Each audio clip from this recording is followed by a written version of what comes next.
Le 10 octobre marquait la journée internationale de la santé mentale. Regardons les efforts menés par la Chine pour aider des dizaines de millions de personnes souffrant de dépression. Une fondation caritative recourt aux cartes de repérage en ligne ainsi qu'à une plateforme reliant les patients aux médecins.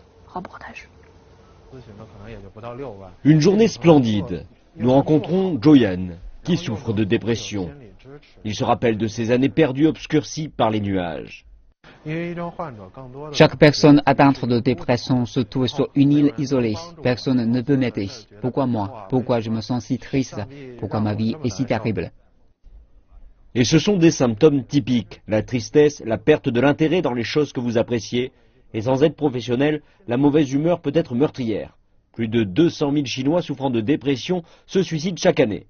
90 millions de personnes seraient atteintes de cette maladie. Mais seuls 10% d'entre elles recherchent une aide médicale. Wu Hua est le secrétaire général de la fondation publique Shangshan, qui s'est fixé pour objectif de connecter les patients et les hôpitaux. La fondation a collecté les détails de plus de 3000 institutions à travers le pays et a lancé une carte virtuelle montrant les emplacements des cliniques et des groupes de consultation à proximité.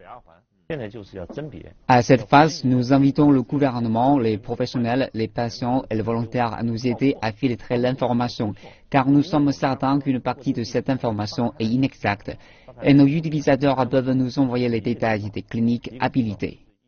Wu déclare que la carte ne fera pas qu'office d'annuaire des pages jaunes des hôpitaux, mais en partageant l'information venant des groupes de soutien communautaires, cela deviendra par la suite une plateforme où les docteurs et les patients peuvent chacun se trouver les uns les autres.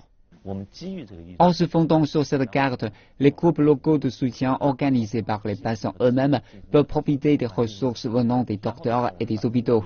Ces groupes sont très importants car ils constituent un système de soins et de prévention au niveau de la société.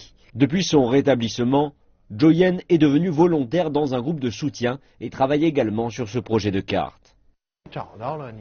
Désormais, par le biais de cette carte, vous pouvez trouver quelqu'un qui est comme vous. Vous pouvez bénéficier d'un soutien émotionnel et d'un savoir professionnel, ce qui est déjà une forme de traitement. Et Joe déclare que grâce à cette connexion, les gens atteints de dépression n'auront désormais plus à se sentir sur une île, isolés de tout le reste.